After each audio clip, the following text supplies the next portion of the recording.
الحمد لله نحمده ونستعينه ونستغفره ونعوذ بالله من شرور أنفسنا ومن سيئات أعمالنا من يهده الله فلا مضل له ومن يضلل فلا هادي له أشهد أن لا إله إلا الله وحده لا شريك له وأشهد أن محمدا عبده ورسوله أما بعد.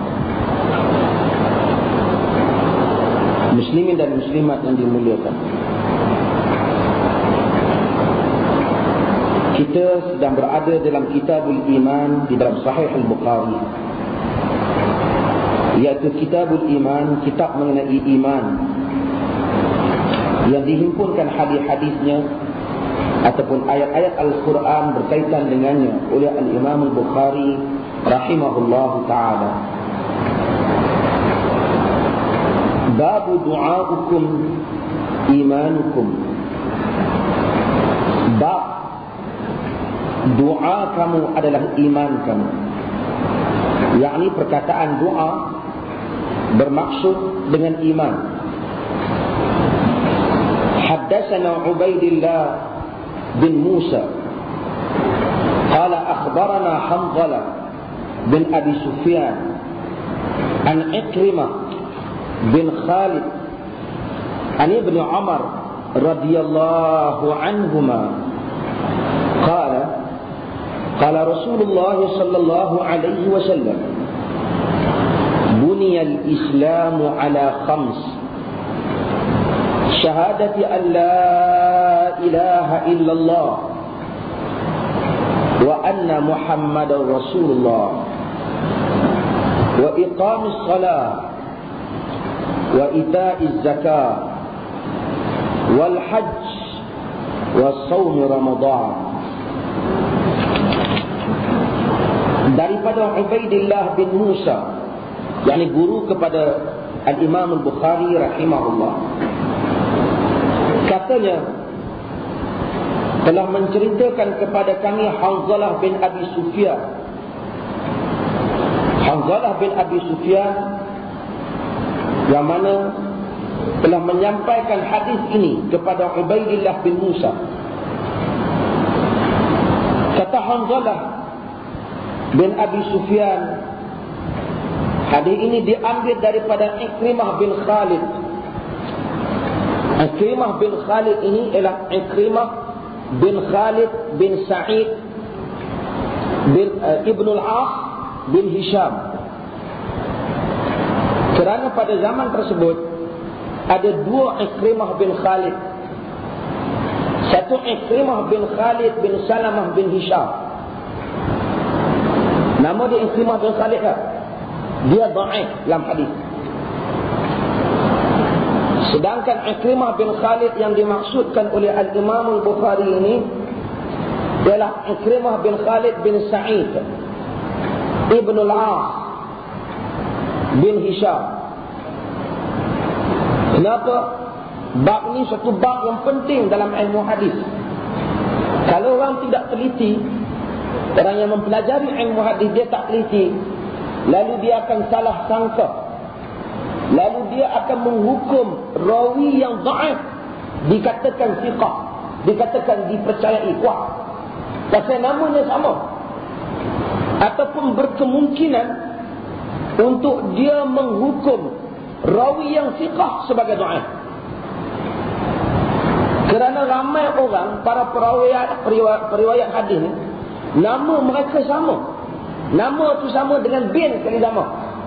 Nama sama tu biasalah, tapi nama sama dengan bin sama. Maka dalam ilmu hadis ada bab khas rawi-rawi, kitab khas rawi-rawi yang nama pak dan nama anak sama. Terpaksa dihimpunkan begitu banyak dan terpaksa diuraikan oleh tokoh-tokoh hadis. Hak nama macam ni sama, hak pertama orang ni, yang kedua orang ni, kedua yang pertama dhaif, yang kedua thiqah, dipercayai. Kadang-kadang kedua-duanya dhaif, kadang-kadang seorangnya dipercayai, seorang tak dipercayai, kadang-kadang kedua-duanya tak dipercayai. Kalau kedua-dua tak percayai, senang selesai masalah. Kalau kedua-duanya dipercayai pun tak tak berapa ada masalah. Walaupun kadang-kadang cuma kalau kita tak dapat kesan yang mana satu kelemahan kita. Tetapi masalah kalau nama sama, seorang dipercayai, seorang tak dipercayai. Lalu bila orang baca hadis, dia akan sangka, oh ni sanad hadis ni, rangkaian rawi ni semua kuat. Sedangkan nama tersebut orang lain, nama sama. Ini ada bab ulama-ulama hadis dapat memeriksa benda ini dengan teliti dan menghukum. Sebab tu Al-Imam Al-Bukhari, oleh kerana tersangat sama namanya, hampir-hampir sangat sama, hanya berbeza kepada datuk mereka saja, yang lain hampir-hampir sama, dia selalu mengingatkan terhadap nama. Saya selalu kata, kalau special branch pergi belajar ilmu hadis, pandai dah bagaimana nak korek rahsia. Banyak lagi bab dalam ilmu hadis ini dahsyat. Bagaimana ulama-ulama hadis menapis sesuatu maklumat, menilai sesuatu maklumat, menimbang sesuatu maklumat, dan membezakan antara pembawa-pembawa berita. Contohnya dalam hadis yang ada pada tangan kita. Ikrimah bin Khalid daripada Ibnu Umar radhiyallahu anhuma, katanya, sabda Rasulullah sallallahu alaihi wasallam, dibina Islam di atas 5. Yang pertama, syahadatu an la ilaha illallah wa anna Muhammadar Rasulullah. Syahadah, saksi, penyaksian. Maksudnya ya, melafazkan keyakinan, menyatakan keyakinan dan berkeyakinan. Dulu orang terjemah naik saksi. Saya kata tak payahlah naik saksi ya. Sehingga kadang-kadang mari tarikat-tarikat yang sesat ni, dahlah sesat pula dia dalam bahasa, dalam agama, sesat pula dia dalam bahasa Melayu. Dia kata, apa maksud mengucap 2 kalimah syahadah, aku naik saksi? Apa maksud aku naik? Benar apa yang kita naik? Kita kata sebenarnya hang yang tak faham. Naik ni Melayu yang kita terjemah. Tak bahasa lama, barangkali menyaksikan, dia terjemah naik saksi. Sebenarnya aku bersaksi, penyaksian, pembuktian keyakinan. Tak ada naik ni tambahan, bahasa tambahan. Arakan berkatalah Syekh pada yang demikian itu, tidak ada makna.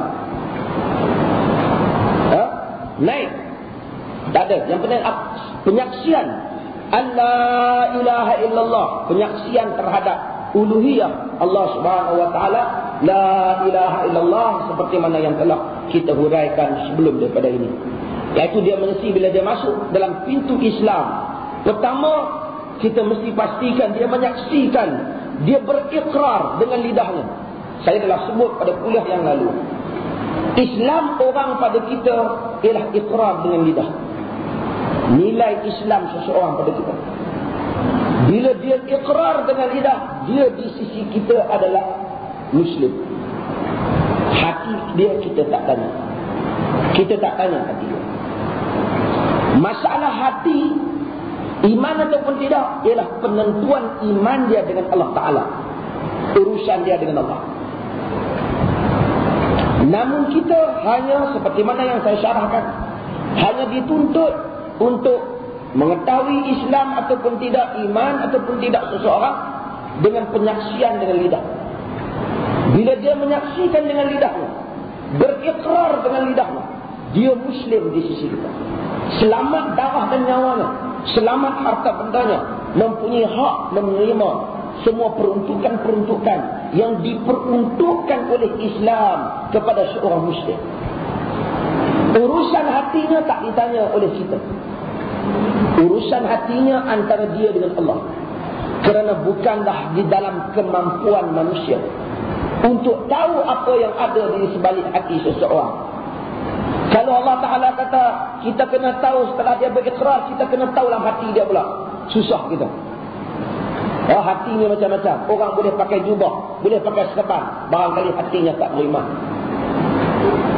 Orang boleh pakai pakaian biasa, barangkali hatinya beriman. Habis itu apa yang kita diminta? Kita diminta mengukur apa yang dinyatakan dengan lidah. Habis kalau dia tipu, urusan dia dengan Allah. Mungkin dia di sisi kita tak syih besar, di sisi Allah kafir. Mungkin. Bila dia pulang ke akhirat kelak, Allah akan menghukum dia berdasarkan nilaian dia di sisi Allah. Namun dia di sisi kita, kita hukum dia biasa. Dia datang mengucap 2 kali syahadat, dia sembahyang, dia apa? Dia mati, kita mandikan dia, kita kapankan dia, kita salat dia sebagai Muslim. Katakanlah dia di sisi Allah kafir, tak beriman, Allah Ta'ala akan tak mengekalkan dia di dalam neraka sebagai orang. Kita tak ada masalah. Satu orang kita tak tahu, barangkali dia duduk seorang-seorang dalam bilik dia, dia mengucap 2 kali syahadat, percaya pada Allah, tapi tak ada peluang nak nyata pada orang mukmin. Dia mati, kita tak tahu. Pada sisi kita dia kafir. Kita tak tahu. Kita tak ada kata kira Islam, mana kita nak tahu. Maka orang pun barangkali ambil jenazah dia, ambil apa mayat dia, tanamkan dia di perkuburan kufar. Dia di sisi Allah mukmin. Apabila kita sebut permasalahan ini, ada 2 perkara yang seperti mana yang saya sebut pada kuliah yang lalu. Kita menilai seseorang itu pertama di sisi kita. Mukmin yang kita maksudkan, kita hukum dia di sisi kita. Satu lagi hukuman dia di sisi Allah. Ini semua di dalam pengetahuan Allah. Nahnu nahkum bil zawahir wallahu yatawalla sarair. Kita hukum yang zahir, Allah Ta'ala yang menguruskan benda-benda yang rahsia. Apabila dia mengucap dengan la ilaha illallah, la ilah, tidak ada ilah. Berapa kali kita telah ulang? Ilah bukan sekadar la rabb illallah, tapi la ilaha illallah. Ada perkataan Rabbi, ada perkataan ilahi orang boleh sebut. Rabb, ada perkataan ilah. Ilah tempat yang kita cenderung hati tunduk, meletakkan kasih, meletakkan kesetiaan. Ra pentadbir, penguasa. Syahadah kita seperti mana yang saya nyatakan dahulu, syahadah kita bermula dengan nafi. Kita tak kata bermulanya Islam itu ataupun Islam itu dibina di atas penyaksian Allah sebagai ilah, tak. Tetapi di atas penyaksian tidak ada ilah melainkan Allah. Syahadah bermula dengan nafi, dengan menolak segala-galanya. Menolak ilah, menolak apa saja yang diletakkan kecenderungan hati, kebesaran, kesetiaan, dinafikan. Baru illa, kecuali Allah, hanya Allah. Kalau syahadah bermula dengan kau masuklah Islam, kau mengakulah bahawasanya Allah sebagai ilah, tempat yang diabdikan diri, syahadah itu longgar, tidak memenuhi maksud penafian dan isbat. Maksud tak memenuhi, menafikan, menolak dan menetapkan hanya Allah. Kerana orang mengaku Tuhan dalam masa yang sama mungkin dia melakukan syirik. Sebab itu lambang kepada mengucap ini adalah memusuhi syirik. Di mana permusuhan kepada syirik? Permusuhan pada kalimah la. Menafikan ilah, apa saja pengabdian diri, dinafikan terlebih dahulu. Maksud sesiapa yang nak beriman kepada Allah, menjadi Muslim, kena tolak bagi bersih dulu tempat. Kalaulah akidah itu diletakkan di suatu tempat, dia bersihkan tempat itu dulu, baru letak tauhid. Jangan dia letakkan tauhid, di samping tauhid ada lagi unsur-unsur syirik yang lain. Inna syirka la zulmun azim. Sesungguhnya syirik adalah kezaliman yang paling besar. Maka sesiapa yang nak masuk Islam, kita suruh dia buang dulu semua. Yang tu yang kita kena bagi faham kepada orang-orang yang nak masuk Islam. Orang timbul, macam mana orang asli masuk Islam? Masuk 3 hari dia keluar pula. Masuk 5 minggu seminggu dia keluar. Kerana kita selalu dipahamkan orang yang dimaksudkan mengucap ini, hang sebutlah la ilaha illallah. Bukan kita fahamkan tuntutan dan makna kepada la ilaha illallah. Selalu apabila lalu kalimah ini, walaupun berulang kali, saya ingatkan diri saya. Dan saya ingatkan kepada tuan-tuan semua. Hal ini mesti dipahamkan. Itulah sebabnya orang murtad daripada Islam. Kerana dia kata la ilaha illallah ni, percaya Tuhan, Allah Ta'ala sebagai Tuhan. Aku pun beriman juga, aku pun percaya Tuhan ada. Kerana sekadar mempercayai wujudnya Tuhan belum bererti seseorang sampai kepada iman yang dituntut oleh akidah Islam. David yang Kristian percaya pada Tuhan. Ahsing yang Buddha percaya pada Tuhan. Ramasani yang Hindu percaya kepada Tuhan. Kepercayaan kepada Tuhan adalah fitrah.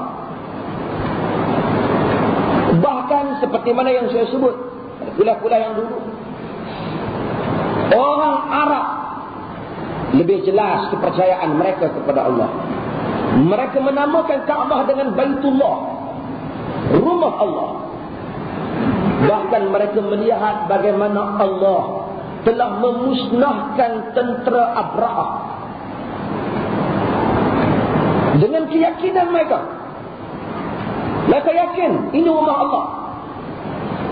Ibnu Hisham meriwayatkan bagaimana apabila Abdul Muttalib, apabila Abraha berunding dengan dia ketika hampir untuk menyerang Kaabah, dia datang, dia berkhemah, dia rampas harta benda orang Arab, termasuk unta-unta Abdul Muttalib. Ketika Abdul Muttalib masuk berjumpa dengan Abraha, dia bertanya, apa yang ketua Quraisy mau? Kata Abdul Muttalib, aku menuntut supaya engkau mengembalikan kepada aku unta-unta. Kata dia duka cita. Satu orang ketua Quraisy yang mana Kaabahnya nak diserang, dia masuk berjumpa dengan aku hanya meminta untanya. Kata Abdul Muttalib, adapun unta adalah milik aku yang menjaganya. Adapun Kaabah, ia adalah milik Allah, Allah yang menjaganya, aku tak ada masalah. Keyakinan terhadap Allah pada Abdul Muttalib. Tengok anak bapa Nabi dinamakan dengan Abdullah, hamba Allah. Kalau demikian Quraisy percaya kepada Allah, mengapa bila datangnya Nabi SAW mereka tidak boleh terima Islam? Kerana kepercayaan kepada Tuhan belum bererti membawa seseorang percaya kepada tauhid. Sekadar percaya Allah ada, ini fitrah. Kalau kita kata aku beriman kerana aku percaya Allah Ta'ala ada, baru sama dengan iman Abu Jahal. Abu Jahal percaya. Baru sama dengan iman Abu Lahab. Abu Lahab percaya. Yang Abu Lahab tidak dapat terima ialah la ilaha illallah.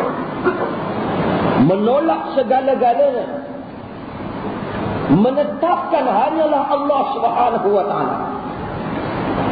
Bersih dulu tapak tu, baru letak akidah di atasnya. Ini yang sukar bagi Quraisy untuk menerima, dan inilah yang sukar bagi generasi Islam kita menghayatinya. Maka entah berapa orang dalam masa yang sama mengucap 2 kalimah syahadah, datang semayang di masjid, mensyirikkan Allah Ta'ala. Maka negeri yang besar seperti Indonesia, Tangkal Najal, Belambang, datang semayang ke masjid, percaya sial tak sial, banyak lagi. Macam-macam kepercayaan yang mengganggu kebersihan tauhid. Maka seruan Islam yang pertama, seruan kepada tauhid yang bersih ini, menyeru pada tauhid yang bersih. Yang ni yang kita kena buat. Bila anak kita besar dah faham, kita kena, sebelum nak jelaskan pada dia masalah semayang, masalah apa, aurat tak aurat, kalau dia faham, mesti dia jelaskan maksud tauhid. mesti diseru kepada tauhid. Orang bukan Islam, bila nak masuk Islam, mesti dipahamkan kepada dia maksud tauhid. Bersih daripada syirik. Yang ini yang kita gagal lakukan, menyebabkan kaum muslim dalam masa yang sama melakukan syirik kepada Allah Subhanahu wa taala. Melakukan syirik kepada Allah Subhanahu wa taala. Wa anna Muhammadar Rasulullah. Sesungguhnya Muhammad adalah Rasulullah. Ada beberapa bacaan di dalam lughah Arab. Ada asalnya kita kena baca wa anna Muhammadar Rasulullah. Ada bacaan dalam salah suku Arab yang muktabar juga dibaca Muhammadur Rasulullah. Dan terbalik. Dari segi lughahnya tidak salah, cuma tidak kuat. Ada orang kata salah, asalnya tidak salah, cuma tidak kuat bacaan itu. Muhammad Rasulullah, Muhammad Rasulullah. Setelah orang itu saksikan, berikrar dengan tauhid, barulah diikuti, dia kena tahu dua perkara yang kedua. Muhammad Rasulullah, iktiraf Nabi sebagai Rasul. Bila kita iktiraf Nabi sebagai Rasul, kita iktiraf Allah Ta'ala hantar dia sebagai Rasul. Agama kita ambil melalui dia, kita bukan wakil. Ini pun satu masalah kan? Ini pun satu masalah. Kerana ramai orang sangka agama ni dia sendiri boleh rekod. Kita tanya dia, semayang ni tak pernah kita dengar dalam hadis Nabi. Dia kata memang, tapi tak ada lah hadis. Tapi tok guru saya, oi, orang alim hebat, dia buat. Kita kata tok guru yang tahu tidak terima wahyu. Nabi saja yang terima wahyu. Yang kita iktiraf dalam syahadah kita, yang jadi Rasul Muhammad, bukan tok guru yang tak tahu. Dunia ini bukan tak ada cita-cita nak abdikan diri pada Allah, ada. Sebelum Nabi Muhammad datang pun bukan tak ada orang yang abdi diri pada Tuhan, ada. Tetapi mereka semua gagal untuk mencari ibadat yang sah, kerana tidak ada satu petunjuk daripada Allah sehingga Allah mengutuskan Rasulnya. Cita-cita untuk abdikan diri pada Allah ada. Bahkan ada yang buat pun. Itu yang jalan tak pakai kasut, jalan atas api, tak pakai baju, pakai kuning saja, cukup kepala botak. Bukan kata tak ada. Tetapi tidak dapat sampai kepada Allah. Sehinggalah Allah mengutuskan Rasul, memberitahu kamu ambil agama daripada orang ini. Kerana maksud tunduk kepada Allah bukan maksud tunduk dengan maksud kita menyerahkan diri beribadat, tetapi tunduk pada cara ibadat dan tunduk pada tujuan ibadat. Tunduk tujuan hanya kepada Allah. Tunduk cara hanyalah cara yang ditunjuk ajar oleh Allah. Nak menyelesaikan masalah itu dihantar Rasul di kalangan manusia, maka kita ambil daripada Rasul. Sallu kama ra'aitumuni usalli. Sembahyang macam mana kamu tengok aku sembahyang. Khudu anni manasikakum. Ambillah kamu daripada aku cara ibadat haji. Jangan reka sendiri. Walaupun benda ni simple ya, huraian, tetapi susah nak dilaksanakan. Ramai orang buat amalan tak ada sandaran dengan agama. Kita kata ambil mana ni? Dia kata ada untuk guru petua. Dia kata agama kita kata tak boleh petua-petua, kena ada tunjuk daripada Nabi. Masalah ibadat. Nak petua macam mana nak naik kereta tak apa. Nak petua macam mana nak buat masjid ni bujurkan lebar tak apa. Itu akal boleh fikir. Namun bagaimana nak mengabdikan diri kepada Allah dengan cara yang Allah redha, kita tak tahu, Allah tahu. Dia yang tahu, zat dia. Dia telah menyampaikan semua kehendaknya melalui Rasul. Ikut Rasul.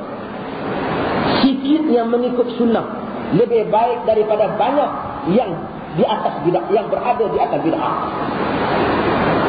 Sikit yang sunnah itu lebih baik daripada banyak yang bid'ah. Maka ini mustahak dalam agama. Maka ramai orang kadang-kadang dia rasa kita kata sebab itu kita minta.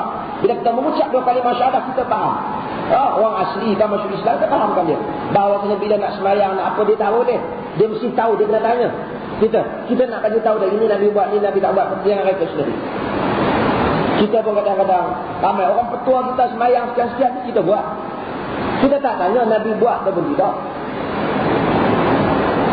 Orang petua semua orang tu pergi tempat. Ihdinas siratal mustaqim, siratal ladzina an'amta 'alaihim ghairil maghdubi 'alaihim waladdallin.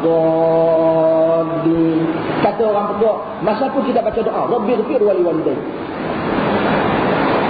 Ramai orang buat. Sebelum kata amin baca doa. Tak ada. Tidak ada hadis yang Nabi tak buat. Kita aminkan kepada ihdinas siratal mustaqim. Kita buat, kita terhenti amalan ini dengan tunjuk ajaran Nabi. Dia kata apa salahnya? Benda ni pun baik, baik pada timbangan entah. Baik dalam agama yang ikut sukatan Nabi. Baik ni tak sama benda. Ada orang pasang rumah dia lampu macam-macam. Kita tengok apa pinau, dia nampak cantik. Kita nampak tak cantik. Ada orang kulit hitam, isteri dia nampak cantik. Kita kata hitam juga. Hitam matahang manis pada mata tu. Tak sama. Benda pun sama agama. Agama sukatannya tetap standard apa yang Nabi sallallahu. Assalamualaikum warahmatullahi. Allahumma inni as'aluka ridhaka wal jannah. Tak ada demikian. Tak ada demikian. Orang kata apa salahnya doa? Doa macam Nabi dah. Sebelum bagi salam tu doa. Assalamualaikum warahmatullahi wabarakatuh. Salam. Tak ada demikian. Assalamualaikum warahmatullahi. Assalamualaikum warahmatullahi. Selesai. Semua ini bergantung kepada ikrar bahawasanya yang menjadi Rasul ialah Muhammad sallallahu alaihi wasallam. Sangat mustahak perkara ini. Sebagai satu keyakinan Allah mengutus.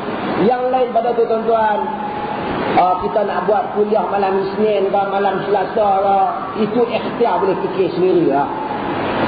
Nak mari di masjid nak pakai jubah singkat ke, jubah pendek ke, belah tengah ke, belah tepi ke, itu punya pasal lah. Tapi agama tidak. Setelah kita memahami maksud secara ringkas kepada dua kalimah tauhid ini, maka kita kena faham dakwaan orang secara sembrono dengan tak dipahamkan. Tuan-tuan, insya-Allah siapa kata la ilaha illallah masuk surga, ialah dakwaan yang tak jelas.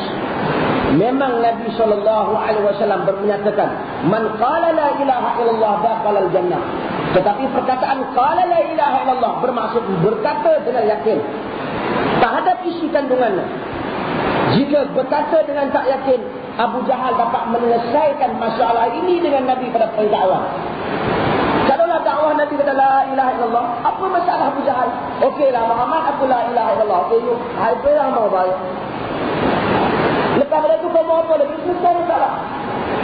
Tetapi kenapa Abu Jahal dan Abu Lahab terpaksa membawa tentera, terpaksa membawa kekuatan, terpaksa memerangi seorang Rasul yang mereka kenali kebaikannya? Kalau isu la ilaha illallah adalah isu sekadar siapa kata la ilaha illallah, kemudian kita duduk dalam masjid, kemudian kita masuk surga. Kalau itu maksudnya, tak perlu peperangan. Tetapi la ilaha illallah, perkataan yang membawa arti. Abu Talib, bapa saudara Nabi SAW, sanggup memberikan yang lain kepada Nabi. Pengorbanan, pembelaan, susah payah, dikepung bersama dengan Nabi, mendapat tekanan daripada kaumnya. Tetapi ketika dia nak mati, dia tak mengucap la ilaha illallah. Bila Nabi suruh tak mengucap, kata Abu Talib, hatta la yaqulan nas anna Abu Talibin ghayyara dinah. Jangan sampai orang ramai duk cakap pula Abu Talib ubah agama. Kerana Abu Talib faham, bukan masalah mengucap. Apa salahnya kalau dekat nak mati Abu Talib kata la ilaha illallah Muhammadur Rasulullah. Tapi Abu Talib tahu ini bukan perkataan. Ini ikrar. Ini keyakinan. Ini i'tiqad yang bersih. Inilah yang membezakan, yang mesti kita fahamkan pada generasi yang akan datang dengan kita. Bahawasanya Muslim bukan bermaksud dia sebut la ilaha illallah dengan buat lagu nasyid tak. Tetapi keyakinan terhadap isi kandungan, menetapkan bagi Allah Ta'ala dan menafikan selain daripada hak tauhid dan kerasulan Nabi Muhammad sallallahu alaihi wasallam.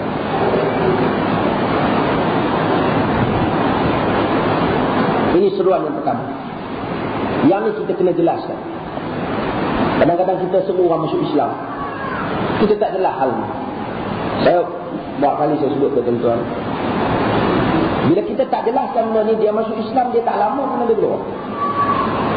Ataupun walaupun dia masuk Islam, dia masuk Islam, dia rasa kita yang penting sangat tu, hulur tangan, salam, mengucapkan satu majlis, ada ambil gambar, sebenarnya itu tak ada kena-mena. Kalau dia tak salam untuk imam tu, dia Muslim. Apa syarat masuk Islam mengucap kami bersalam untuk imam? Bukan. Satu orang bila dia baca buku Islam, dia faham Islam, dia kata saya nak masuk Islam. Kita kata dia masuk Islam. Kita orang Melayu tak faham. Sekejap, saya nak bicara untuk imam. Itu nak pergi menikah. Atau mungkin bicara untuk qadhi juga apa. Ini bukan. Dia nak masuk Islam. Kata dia mengucap. Ya, you yakin dengan Islam? Dia mengucap dengan syahadah. Selesai. Maka sebahagian lebih buruk dia tak fikir habis lah. Yang habis tu. Kalau dia kata fikir habis, dia kata bila nak masuk saya tak kata apa lah. Tapi you fikir lah habis-habis dulu. Kalau satu orang Muslim yang kata macam tu, dia boleh menggugurkan akidah dia. Akidah pun akidah dia. Seolah-olah ataupun dia memangnya ada syok daripada dia sendiri. Terhadap Islam mengatasi segala-galanya. Kebaikan dunia tidak ada yang nak dibandingkan dengan Islam. Walaupun apa yang dia nak fikir. Fikir keluarga dia marah, samakan dengan nilai keluarga dia marah dengan dia kekal di dalam syurga dengan masuk Islam. Itu tak boleh, itu bahaya. Ada orang kata, saya tak kata apalah, you fikirlah dulu. Jangan, itu bahaya. Masuk Islam, dah masuk Islam, dah mengucap kalimah syahadah. Dan ini yang kita tekankan. Lepas dia faham, tapi kadang-kadang kita tekan benda yang lain. Tekan masalah ambil wudu, dia kata. Ambil wudu tekan benda susah. Tekan masalah ambil wudu. Seminggu tu syarah tak wudu, tak ada sembahyang lagi orang masuk Islam. Air mutlak, air mutanajis, air itu, air ni, pecah air salji, air hujan, air longkang, air kolam, semua masuk. Tak sembahyang lagi dia. Lah dah dia kata macam mana nak sembahyang ni? Ambil air paip. Kalau dia bagi tahu seminggu lepas kamu sembahyang. Kopi perinci dan benda yang tak ada. Air salji tak ada di Malaysia. Kita susah kan? Benda yang simple. Masuk Islam bagi. Yang masalah kita nak jelaskan pada dari tauhid ini, yang boleh kita fahamkan dia dalam masa 10 minit senang. Tetapi kita tak menerangkan tentang kepentingan tauhid. Kita pergi masuk tajuk yang tak kena mengena.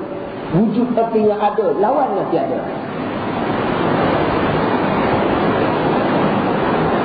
Tak kena mengena. Kekal lawannya binasa. Dengar lawannya peka. Melihat lawannya buta. Dia bahasa Malaysia peringkat maju pun tak ambil. Tak berapa lulus pun cakap. Pening dia Allah Ta'ala mula-mula dengar. Satu lawan-lawan peka. Kita masukkan benda yang tak kena mula. Yang asas kepada tauhid kita tak jelaskan. Habis itu macam mana nak kenal sifat Tuhan? Kenal macam Quran. Semua yang sempurna ada sifat Allah Ta'ala. Dia masuk Islam lama besok, you uraikanlah dia dengan tauhid Islam, dengan pembahasan yang lebih detail. Pada umumnya, fahamkan dia konsep tauhid. Sesungguhnya Islam memusuhi syirik. Akidah Islam memusuhi syirik. Bukan nak suruh kira 20-20. Itu you mendengar nasyid, you boleh kira. Memusuhi syirik. Syirik tak boleh ada dalam tauhid. Ini yang menjadi masalah. Sebab saya nasihatkan tuan-tuan, baca apa yang ditulis, apa yang disebut oleh Syekh Abdul Aziz Abdullah bin Baz tentang 10 perkara yang membatalkan Islam, yang diedarkan kepada jamaah haji. Apabila jamaah haji nak pergi, Syekh Abdul Aziz Abdullah bin Baz rahimahullah taala semasa ayatnya, dia dalilul haji wal mu'tamir, kepada dalil orang petunjuk panduan kepada orang yang menunaikan haji dan umrah, dia masukkan ke dalam itu perkara-perkara yang membatalkan 2 kalimah syahadah. Kita baca yang tu. Kena dibimbangi orang buat solat, tiba-tiba batal syahadat. Tak sah. Pergi haji, tak sah syahadatnya. Termasuk yang tak sah tu untuk syirik, sihir, bertawakal kepada selain daripada Allah Ta'ala, mempertikaikan hukum hakam Allah Ta'ala, mempersenda-sendakan hukum syarak, buat main-main dengan hukum. Semua ni membatalkan mengucapnya. Yang perkara-perkara ini kita kena tahu. Seperti mana sembahyang, ada benda yang membatalkannya. Demikian mengucap dua kalimah syahadah, ada benda yang boleh membatalkannya. Ada orang kita ambil berat benda-benda batal sembahyang. Baguslah, alhamdulillah. Benda-benda yang membatalkan puasa ambil berat. Bagus, alhamdulillah. Kadang-kadang dia tak berapa ambil berat. Benda yang paling utama, perkara yang membatalkan dua kalimah syahadah. Ya? Wa iqamus salah, dan mendirikan sembahyang. Setelah dia mengucap, baru dia sembahyang.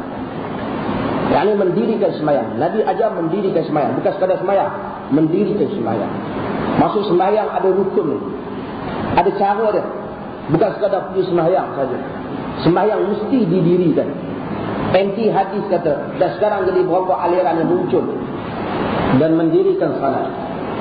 Yang ini salat hendaklah didirikan. Bukan sekadar sembahyang ni dengan kita pergi buat ikut dan kita. Tersebut sekarang ni ada terbitan daripada kumpulan anti hadis. Mula anti hadis tak ada sembahyang. Sembahyang dia niat. Bila sampai waktu dia niat dia sembahyang. Pasal kerana mereka anti hadis. Bila anti hadis, dalam hadis tak disebut kifiyat solat, cara sembahyang secara detail. Kalau mereka sembahyang dengan cara yang kita sembahyang, berarti mereka telah akur kepada hadis. Maka kok anti hadis tak sembahyang. Tak sembahyang. Habis mereka nak buat macam mana? Masa sampai waktu macam mana ikut dah cara sembahyang masing-masing. Dia lupa, dia terjemahan dia Melayu. Dia lupa sembahyang ni semua Quran kata wa yuqimunas solat, mendirikan sembahyang. Sembahyang hendaklah didirikan. Bila mendirikan sesuatu, ia mempunyai rukun, mempunyai caranya, mempunyai tiangnya. Caranya adalah cara yang telah dilaksanakan oleh Nabi SAW. Itu cara. Dan kita sendiri pun, yang duk semayang pun kena selalu diingatkan hal ini. Yang saya kata, yang tak ada dalam amalan Nabi dalam solat, itu jangan buat. Solat pun kita tak boleh nak aneh-aneh. Ramai orang dia suka tanya petua-petua yang kadang-kadang agak pelik dia daripada orang. Saya tak tahu belah sini, kadang-kadang semua belah Kedah. Saya belah Pulau Pinang. Saya kata, kalau kita pergi belah ceramah belah Kedah, dia suka tanya. Dia suka kepada satu orang yang mengajar, yang boleh cerita amalan-amalan yang rasa dia pelik. Semayang sekian-sekian, doa petua sekian-sekian. Doa tu tak ada langsung daripada hadis Nabi, daripada hadis Nabi ataupun Quran sama sekali. Sebenarnya doa ni tak apa, you nak doa macam mana pun tak ada masalah. Tetapi masalahnya apabila dia rasakan hak petua tu guru lebih besar daripada doa hak ada dalam Quran. Kita kata ni doa dalam Quran Nabi ajak, oh yang ini petua ni lagi bagus ni. Itu satu hal. Demikian juga bab salat. Kadang-kadang yang bukan-bukan. Dr. Yusuf Al-Qaradawi hafizahullah mengkritik sebahagian daripada buku-buku fiqh yang menyusahkan orang dalam bab solat. Nak takbiratul ihram kata Qaradawi, mereka letak 36 syarat takbiratul ihram. Untuk belajar semua kita, dia kata ustaz tu pandai betul fiqh, mendalam. Bukan mendalam, menyusah. Takbir Allahu Akbar, semua dia sebut dalam tu, dia letak syarat yang mana sangat sukar. Boleh orang nak takbir elok-elok semayang sebelum tu 3-14 kali takbir tak jadi. Diletak pula syarat niat. Makan kita makan ada niat. Minum ada niat. Nyamuk gigit tepi kita tanpa ada niat. Tak ada teragak-agak sengaja pun nak tampar nyamuk kerana tak ada. Bila nak semayang tak boleh semayang 3-4 kali takbir tak masuk. Tak masuk dia ya. Susah kan? Dirikan sembahyang seperti mana yang diajar oleh Nabi. Inna ad-dina yusr, agama yang mudah. Walan yushadda ad-dina ahadun illa ghalabah. Tak ada siapa yang mengusah-usahkan, melainkan dia yang itu menjadi susah. Wa ita'iz zakat, dan menunaikan zakat. Zakat ni kewajipan. Salat adalah kewajipan badan. Zakat adalah kewajipan harta. Kewajipan harta, zakat ini terdedah lebih, zakat dia lebih luas daripada salat. Maksud dalam zakat kita boleh banyak berisytihad. Kerana zakat itu tujuan dia untuk memudahkan, menyenangkan orang yang susah. Maka kita boleh berisytihad bagaimana cara nak bagi, nak luaskan konsep asnaf tu, bagaimana kita nak faham, itu semua diizinkan. Kita tidak jumut dalam masalah zakat kerana ini adalah ibadah yang mana kita menggunakan akal kita untuk faham tujuannya. Maka di kalangan sebab itu ada ulama-ulama berisytihad tentang zakat pendapatan. Zakat walaupun sebahagian hadisnya tidak begitu jelas, tapi jelas tujuan zakat jelas seperti urut tijarah, zakat perniagaan. Di kalangan sebahagian pendapat Ibn Hazm dan disokong oleh seorang dua pada zaman ini cuba membatalkan zakat perniagaan. Walaupun sebenarnya pada zahirnya zakat perniagaan mencapai maksud tujuan syarak. Dan zakat terdedah kepada ijtihad. Ijtihad yang disokong oleh maksud syarak. Demikian zakat pendapatan. Jadi ijtihad dalam mazhab Imam Ahmad di bawah bab mal mustafad. Oleh kerana itu, zakat lebih luas kerana dia berfungsi untuk menyenangkan orang. Bagaimana kita nak membahagikan harta. Wal hajj, dan haji. Haji kita ambil daripada Rasul. Khudu anni manasikakum. Ambil kamu daripada aku cara ibadat haji kamu. Haji ni tak susah mana pun. Tapi kita kadang-kadang bagi jadi haji ni susah no. Nak pergi haji seminggu lebih dah. Kursus setengah tahun.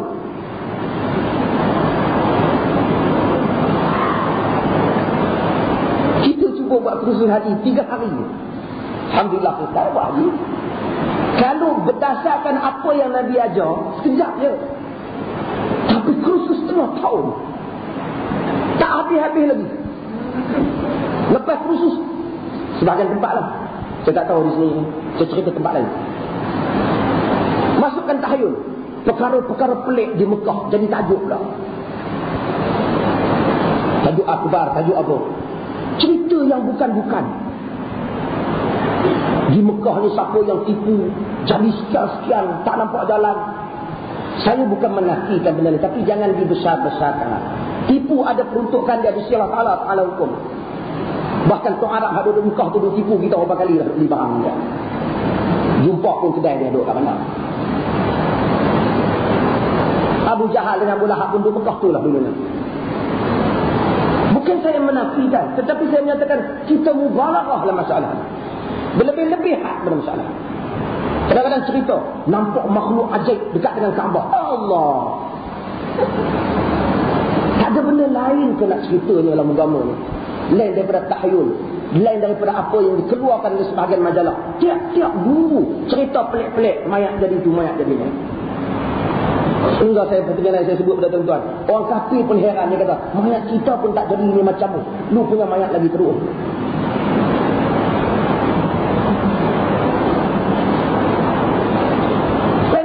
Kursus tu daripada kalau nak tambah, nak panjangkan kursus, saya cakapkan awal buat macam mana yang dibuat oleh Syekh Abdul Aziz Abdullah bin Baz, terangkan benda-benda yang membatalkan 2 kalimah syahadat. Kemudian terangkan haji ringkas saja. Jangan duk selitkan benda-benda yang ni. Mesti begini, kalau begini sikit batal, begini sikit. Banyak benda yang nak batal. Sedangkan dalam Sahih Bukhari bab haji, sahabat tanya buat ni, Nabi kata if'al wala haraj. Sahabat tanya if'al wala haraj, buatlah tak ada masalah. Buatlah tak ada masalah. Nabi banyak jawab masalah haji ni, buatlah tak ada masalah. Kita tak dan buat, you bermasalah. Betulnya pun bukan susah benda. Kadang-kadang saya pun tak faham. 2-3 benda nak kena difahamkan pada kita. Nak pergi musafir, benda-benda susah benda. Sehingga nak turun haji pun susah. Kena turunkan. Kena ada satu orang turunkan. Saya tak tahu di tempat tuan-tuan. Saya pun cerita barangkali dengan sebarang bila. Satu hari saya hadir. Keluarga juga. Nak hadir pergi haji. Dia tengok kita mari. Dia kata ustaz mari. Tunggu sekejap. Ada 2 ustaz kan? Dia tunggu. Nak pergi lah. Dia tengok minta ustaz kena buat turun. Buat turun. Kerana kata kalau dia sakit apa tak boleh pergi haji. Tak dia kata kita nak ada cara rupanya nak turunkan dia. Langkah dia tu macam mana dia duduk, tak boleh pusing ke belakang macam mana. Kena ada azan pula. Cerita azan, kita solat je. Diiringi dengan benda-benda ni sebelum pergi. Sampai dengan entah apa, jangan tengok ke belakang, nanti tak balik rumah. Orang lagi doa mati di dalam perjalanan ibadat. Didoakan pun. Ada fadilat pun mati di Madinah, dikuburkan di Baqi. Sehingga membuang masa. Penceramah memang cerita masalah tu Arab beli kurma, cerita yang tak ada faedah, buang masa umatnya. Semua rakyat Palestin duk kena perang, banyak lagi kita nak cerita. Dan saya nak lihat juga pada para ibu, demikian masalah kita jangan seronok masalah ni. Kadang-kadang cerita tu bila dah habis model, dia menyusahkan kita. Dia menambahkan syarat-syarat yang kita rasa seolah-olah macam tak sah. Kira tak sah haji. Cara ulama-ulama pegang rambut sikit dah hari mari tercabut rambut, oh kena dam. Sedangkan benda yang tak sengaja seperti itu dimaafkan, fiqh ini luas. Kena sikit kena. Pergilah basuh tangan sikit lepas nak apa? Lepas daripada makan, tangan tu adalah bau sabun sikit, oh kena dah. Banyak benar syarat yang diminta kan. Sehingga menjadikan sempit dada orang dalam fiqh. Fiqh ni luas. Fiqh luas. Saya selalu sebut benda-benda ni diluaskan dalam pembahasan fiqh. Jangan disempitkan. Islam ini mudah. Bab haji. Wa saum Ramadan, dan puasa pada bulan Ramadan. Puasa dulu kita sebut dahulu. Bila kita nak terang pada orang bukan Islam, haji dan puasa kita mudahkan. Asal ibadat ini tuan-tuan, asalnya sah. Bila cukup syarat, asalnya sah. Benar. Ibadat apabila cukup syarat, jadi sah. Sah itu yakin. Yakin sah. Tak boleh siapa membatalkan keyakinan, kesahan ibadat itu, kesahihannya, melainkan dengan suatu benda yang yakin juga. Aku duk agak-agak macam batal lah. Main agak-agak tak batal. Pasal puasa itu sah. Aku puasa. Lepas tu duk nak pergi bulan puasa, injek ke, ataupun ni ke, bekam ke, apa ke, semua benda ni tidak boleh membatalkan puasa. Tak ada syak. Kena puasa yang sah dengan yakin.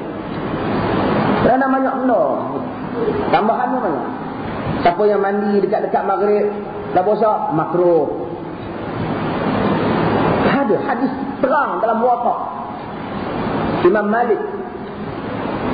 Rasulullah sallallahu alaihi wasallam kana yasubbul ma' ala ra'sihi min shiddatil 'athas. Baginda mencurahkan atas kepalanya air disebabkan terlalu panas, terlalu dahaga. Wa huwa sha'im, sedangkan baginda berpuasa.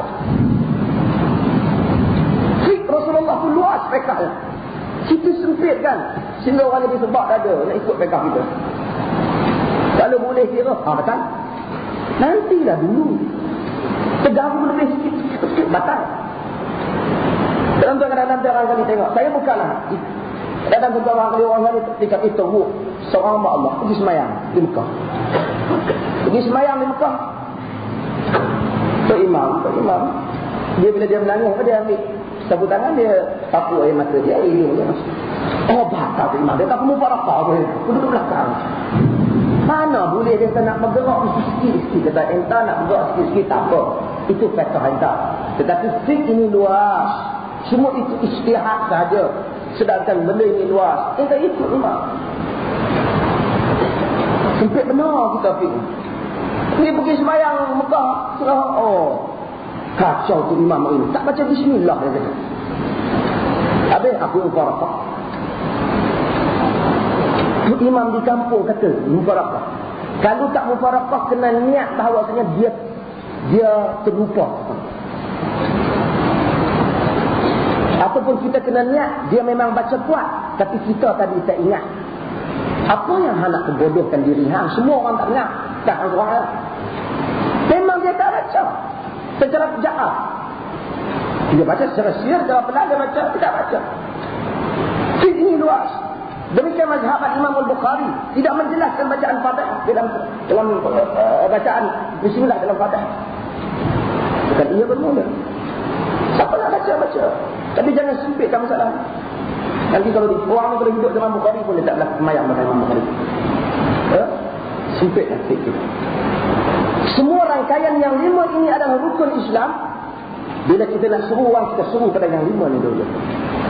Ini tersabit dalam hadis yang lain yang Nabi perintahkan Mu'ad ketika menyeru orang lain di dalam dakwah. Salah kita bila kita nak suruh orang, kita pergi suruh yang lain dulu. Ahli ekonomi Islam bila nak cakap pada orang kafir, nak suruh pada Islam, cakap pasal ekonomi dengan melupai syahadat. Game politik Islam bila nak kempen kepada Islam, cerita start cerita politik Islam sebelum orang memahami tentang 2 kalimah syahadat dan rukun asasan, menyanggahi sunnah dakwah yang diajar oleh Nabi SAW. Kita rasa simpel, tapi sebenarnya dia menyanggahi dan ia akan menyebabkan kegagalan dalam dakwah. Bila kita menyuruh berdasarkan sukatan Nabi. Bila dia faham, tentang timur datang yang lain-lain. Timbul perbincangan di kalangan ulama. Kenapa tidak disebut dalam hadis ini masalah jihad? Kenapa tak disebut masalah jihad? Sedangkan jihad adalah hal yang penting. Di kalangan para ulama ada yang menyatakan kemungkinan sebutan ini disebabkan kerana semasa itu belum lagi ada keperluan jihad. Ini baik, ini jauh. Kedua, di kalangan mereka menyebut kerana jihad ini adalah fardu kifayah. Pada banyak keadaannya ia fardu kifayah, ia tidak fardu ain. Sedangkan 5 perkara ini adalah fardu ain. Tak ada orang yang terlepas daripada 5 ni. Yang lain daripada itu kalau wanita, mereka tidak ada. Mereka tidak pergi ke medan jihad. Kerana jihad seperti mana yang kita sebut, ada kala dia fardu ain, ada kala dia fardu kifayah. Dalam banyak keadaan dia fardu kifayah. Ia menjadi fardu ain apabila tanah air Islam diserang, ataupun bumi umat Islam yang lain diserang, tak dapat dibebaskan, melainkan mestilah digembelingkan seluruh kekuatan orang Islam.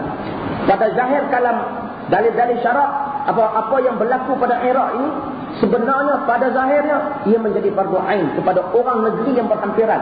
Apabila kalau dia dapati rakyat Iraq tidak mampu berperang menentang Amerika, hendaklah negara-negara Arab yang berada di sekelilingnya mengeluarkan bala tenteranya untuk menghalau kafir Amerika.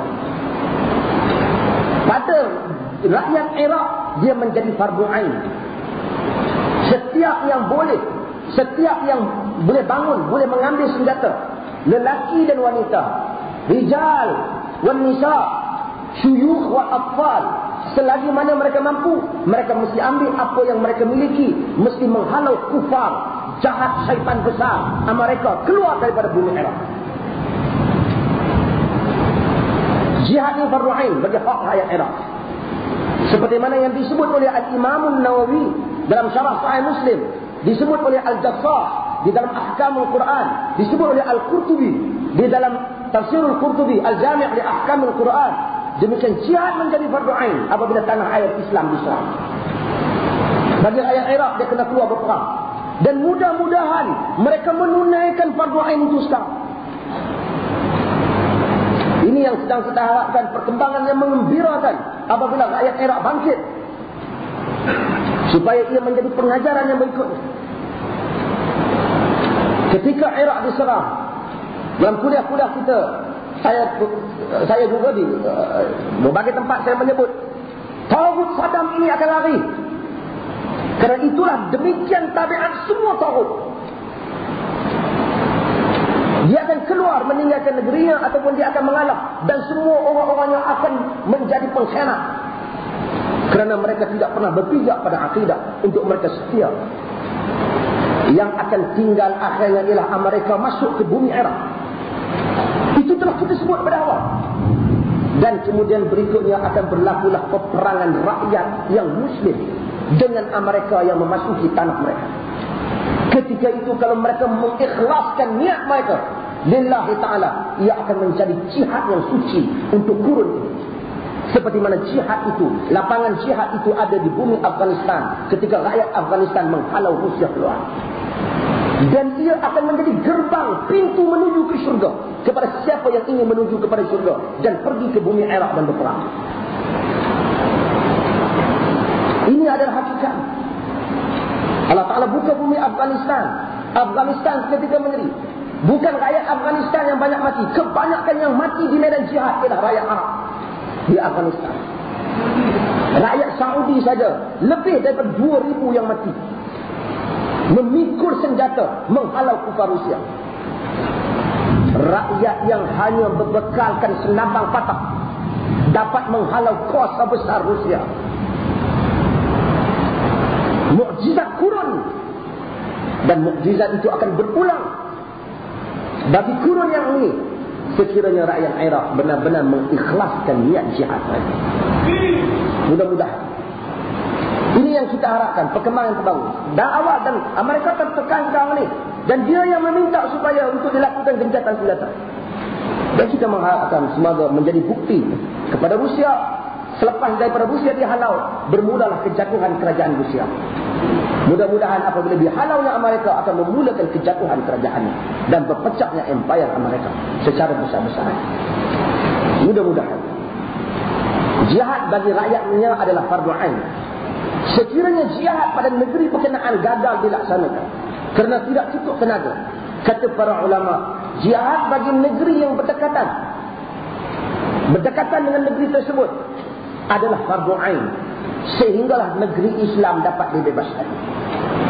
Jika negeri yang dekatan di sekelilingnya gagal, hendaklah umat Islam yang lain untuk masuk untuk menolong saudara muslimin.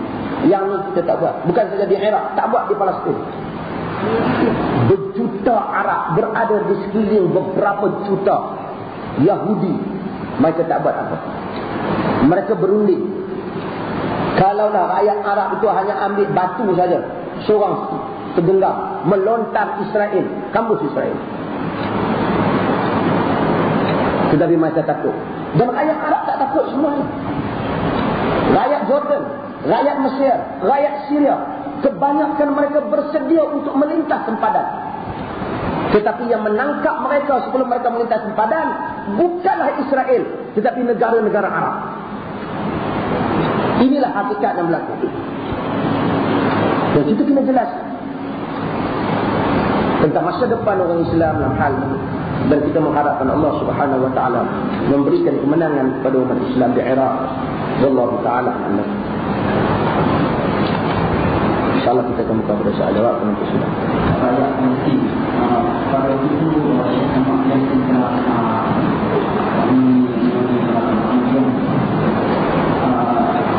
kita itu menjawab dengan pendapat itu nanti salah yang bersama ini. Kita tengok dalam masyarakat kita kalau saat itu tadi dan dalam keadaan mungkin orang terlibat di rumah dan mungkin Allah di wa'adi mungkin tak boleh dengan cara macam Alhamdulillah. Dan kalau kita kembali bicara masalah fikir. Allah Ta'ala alam. Yang pertama, seperti mana yang saya sebutkan tadi, di dalam masalah ibadat ini kita rujuk kepada apa yang ada dalam nas hadis dari Nabi sallallahu alaihi wasallam. Pertama, kita biasanya bila qunut nazilah ini sabit dalam hadis sahih. Nabi doakan untuk ra'i dan syakwan, dan Nabi doakan kepada mereka-mereka yang telah membunuh utusan Nabi sallallahu alaihi wasallam agar Allah mengambil tindakan pada mereka yang mengkhianati Rasul, membunuh kaum muslimin. Mereka minta utusan Nabi untuk dakwah sampai ke satu poin tetap mereka bunuh beramai-ramai. Nabi mendoakan untuk mereka. Yang menjadi dan Nabi doa bagi setiap solat. Selepas daripada rukuk pada rakaat yang akhir, dan para sahabat mengaminkannya di belakang. Bukan sekadar solat subuh saja, semua. Inilah benda yang boleh kita lakukan dalam keadaan kita tak boleh buat apa sekarang. Bukan kita tak boleh buat, kita terhad nak buat. Dan kita patut buat, hidupkan sunnah ini. Rasulullah sallallahu alaihi wasallam, supaya kita senantiasa mendoakan untuk saudara-saudara kita yang berada di medan jihad, supaya Allah Taala memenangkan para pejuang kaum muslimin. Kita pergi tukar. Kita tukar dengan sembahyang hajat berjemaah yang tidak ada sebarang petunjuk daripada Nabi dalam hal ini. Ada orang kata, ustaz dah tu, ada orang buat, Tok Syekh buat ya. Tok Syekh Malaysia buat kan. Dah start satu orang buat, satu ustaz bila main masjid pun, kita kadang-kadang ustaz tu nak jadi imam kan, sembahyang hajat. Anak tak. Kadang-kadang kita masjid tu dia tak faham, kita nak jelas. Kalau dia kata kita terpaksa kata, anak tak pandai sembahyang hajat. Dia pun kata, ish, tak sangka mengaji tinggi-tinggi, tak kerti nak sembahyang hajat. Bukan maksud kita apa, maksud kita ialah benda ni tak ada. Kalau nak doa, doa kunut nazilah. Sepanjang solat ada. Solat 5 waktu. Kalau ikut sunnah, 5 waktu solat kita doa untuk kaum muslimin. Ini sembahyang hajat berjemaah, sebulan sekali pun kita tak buat. Kena kumpul orang dulu. Lepas tu kena masak nasi sikit. Kemudian kena ni. Kalau yang lain tu kena nak ambil kesempatan pula. Satu majlis pula. Buat di tanah lapang, buat apa. Ini semua tak ada.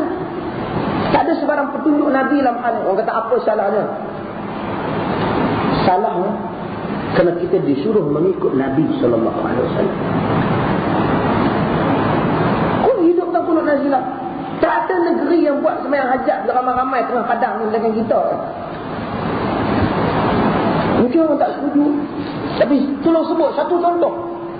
Solat hajat disebut oleh Al-Imam At-Tirmizi dan Sunan At-Tirmizi, dan para ulama berselisih pendapat tentang kedudukan solat hajat.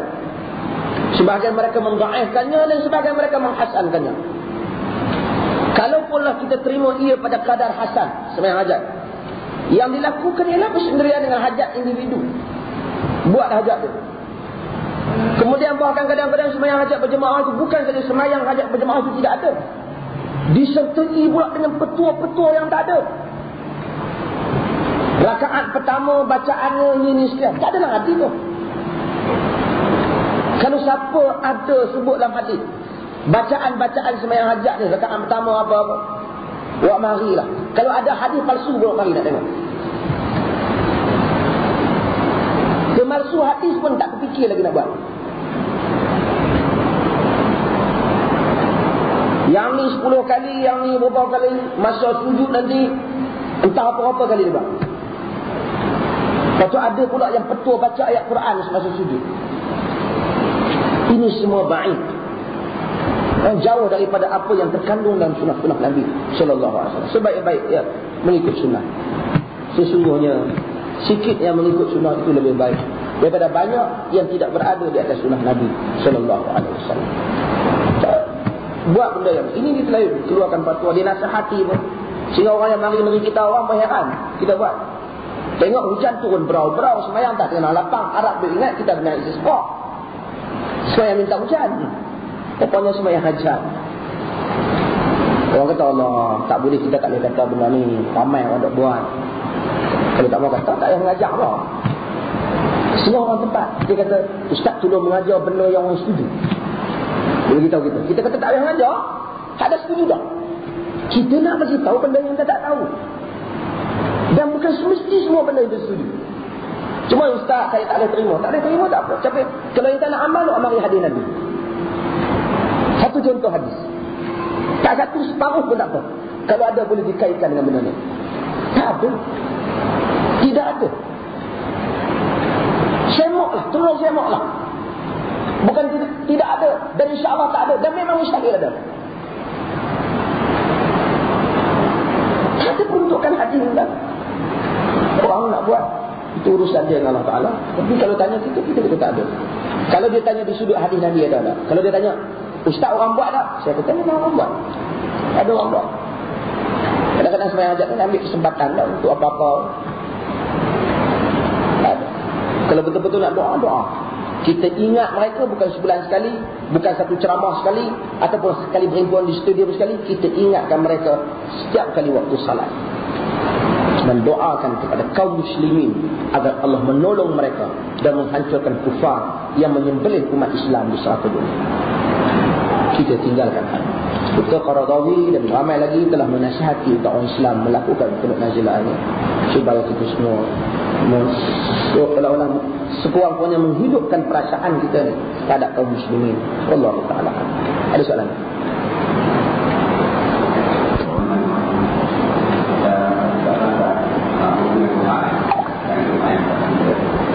Lazim di luar masjid di wilayah Tuan doa yang menambah itu setiap waktu dia doa yang spesifik.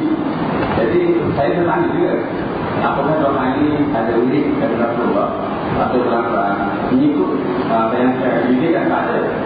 Tapi apakah nilai doa ini sampai menentang di Quran dan hadis? Saya kata begitu kerana saya doa bila berdoa apapun doa. Tapi kalau kerja kita kerja, kata jangan apa. Jadi kita mengenal doa ya amanah khaifin aminna mimma nakhaf. Doa ni saya yang penting doa ni setahu saya di sudut dalam kitab-kitab Arab memang tak ada. Dalam hadis memang confirm tak ada. Kok-koklah ada orang Arab memang tak ada. Tapi produk ini adalah produk Indonesia. Ini dia ambil daripada Indonesia. Kita pernah cuba mengkaji dan membahaskan tentang doa ni. Di mana dan cuba memiliki ada seorang tokoh di dalam negara ini yang kita bertanya dia kerana ayah dia yang memulakan semasa 13 Mei. Semasa 13 Mei dimulakan iaitu ya amanah khaifin aminna mimma nakhaf, wahai yang mengamankan orang-orang yang takut, amankanlah apa yang kami takuti. Kalau kita nak doa dengan tangan kita minta ya, wahai yang mengamankan orang yang takut, amankanlah apa yang kita takuti, harus boleh. Doa ni macam mana cara pun boleh. Tetapi membaca bacaan itu beramai-ramai serta solat serentak, tidak ada sebarang petunjuk daripada Nabi SAW. Tak ada. Kalau kita nak doa tak semestinya lafaz tu. Lafaz tu bukan daripada Nabi. Kita kata ya Allah, janganlah lindungilah aku daripada apa yang aku takut, sama juga maknanya.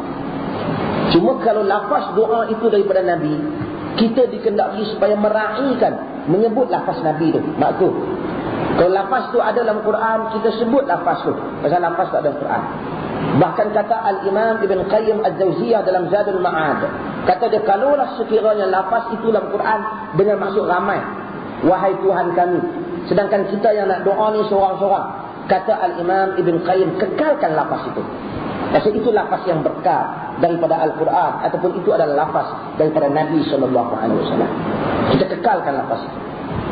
Namun kalau sekiranya yang tak ada daripada Nabi, orang saja yang reka, kita boleh pindah lafaz itu. Boleh pindah. Kalau tanya boleh tak kita sebut doa tu? Boleh. Tapi ada tak Nabi buat beramai-ramai lepas semayang, sebelum orang bangkit lepas semua, ramai-ramai kata, adakah itu disunahkan? Itu tidak disunahkan. Tak ada sunnah.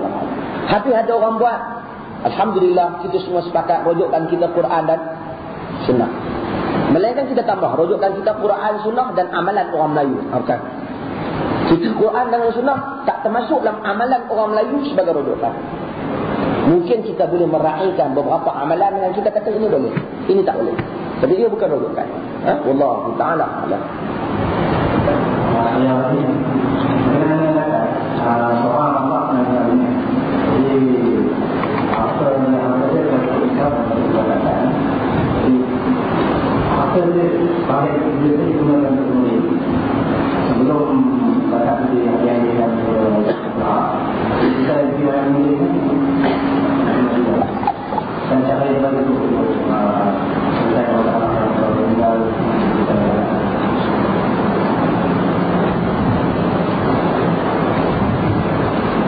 zakat, dia meninggal kemudian zakat, keluarkan zakat.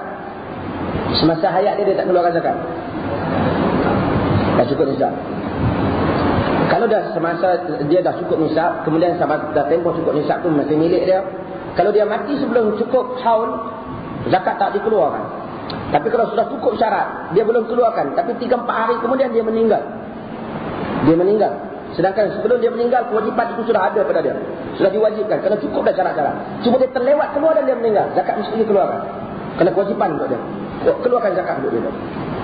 Kemudian dalam zakat itu, yang bakinya kita tunaikan hutang piutang. Kemudian kita bagikan kepada harta pusaka untuk dia. Lain daripada itu tak termasuk. Adapun kenduri kenara untuk dia tidak termasuk. Kalau tuan-tuan nak dengar, saya nak sebut apa yang ulama-ulama Melayu sebut. Dan kitab-kitab Syekh Fatani dan Syekh Zainuddin Fatani, kitab-kitab Melayu. Apa kata mereka? Adapun mengadakan wahsyah, iaitu mengadakan kenduri selepas daripada kematian, sama ada mengadakannya sebelum dikebumikan ataupun selepas dikebumikan, maka perbuatan yang memanggil dan yang dipanggil telah melakukan bid'ah yang sangat dibenci oleh agama. Kata kitab agama Melayu. Yang marah dia tanya kitab.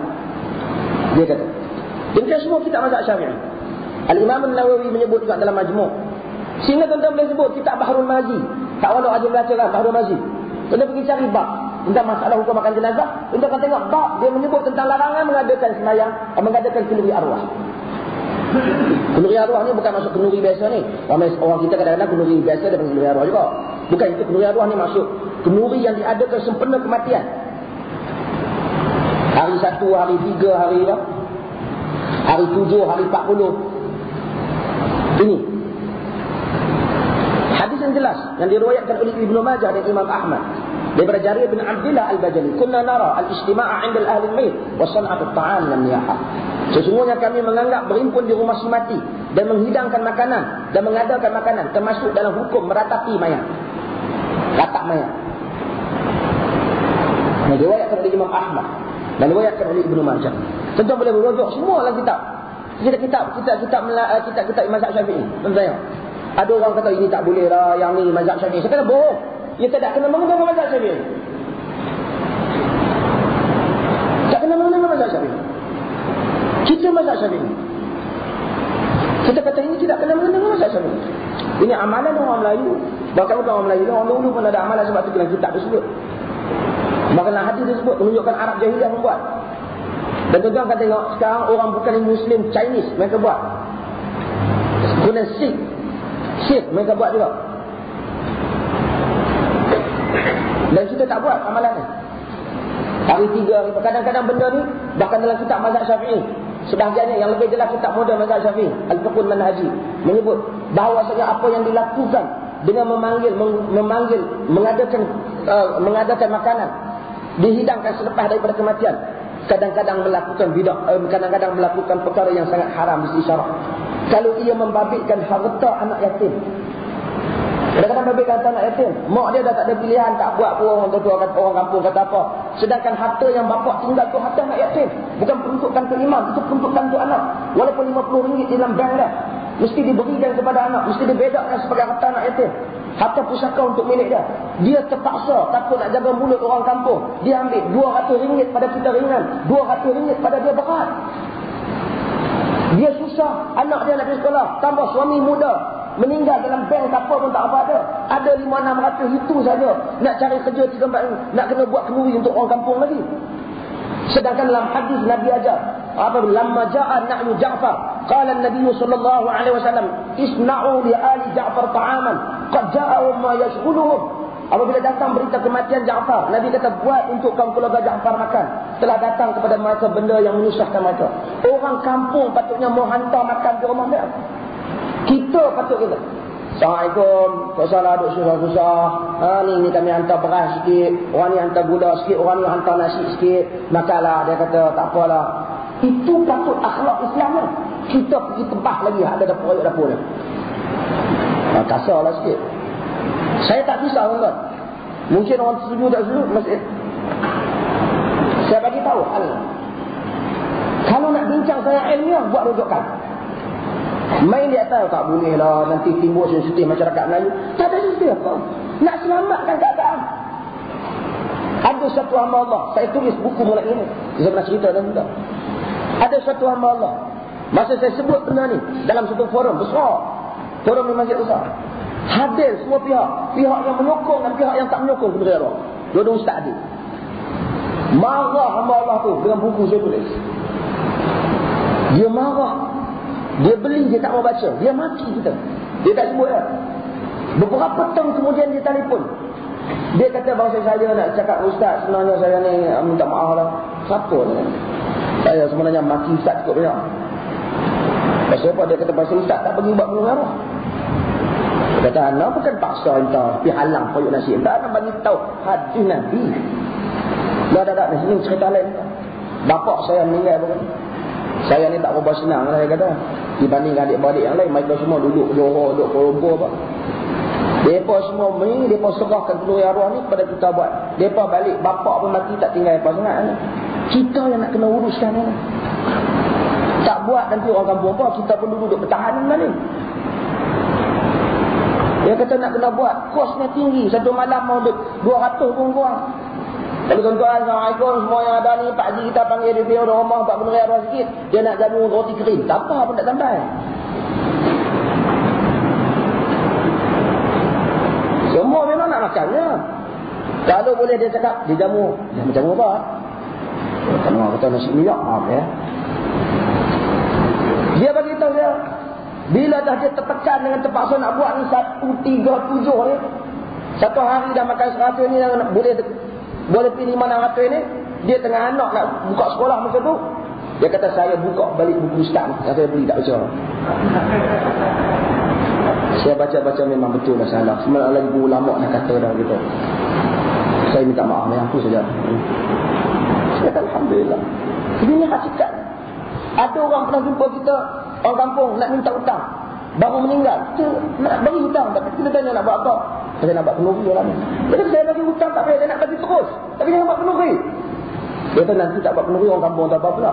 Untuk apa? Kita sampai nak berhutang buat penuhi. Untuk Islam cantik, persaudaraan Islam, kita mau bagi kat dia. Ini hadis terang. Ada orang kena sensitif. Sehingga kadang-kadang saya, ada orang masa saya simbolkan benda ni lebih kuali pada hantar dulu. Ada orang call saya marah. Dia kata entah jangan timbul benda ni. Entah mudah, beringwih lagi, pukul balik. Dia kata ni betul ustaz. Ya lah betul. Benda ni walaupun betul tapi boleh mengganggu proyek nasi orang lain. Betul-betul dia kata habis. Habis tu apa faedah orang yang nak pergi ambil kursus belajar, wirid, bajak, tahlil apa semua ni? Boleh tak boleh baca? Saya tak pertikaikan tahlil, saya kata kenduri tu. Kalau dah nak buat juga, walaupun benda tu tidak ada dalam dalil, kalau nak buat juga, mari buat dengan tak makan, okey? Tak makan, tak ada siapa lah, Muslimin dan muslimat, benda ni ambil aktibar, mudah-mudahan Allah Subhanahu Wa Taala selamatkan kita semua dan kita berkata benar sama ada orang setuju ataupun tidak. Wallahu a'lam. Allahumma ja'al jam'ana hadha jam'an marhuma wa tafarraqna min ba'dihi tafarraqan marhuma wa la taj'al minna shaqiyyan wa la mahruman. Sallallahu alaihi wa sallam. Walhamdulillah.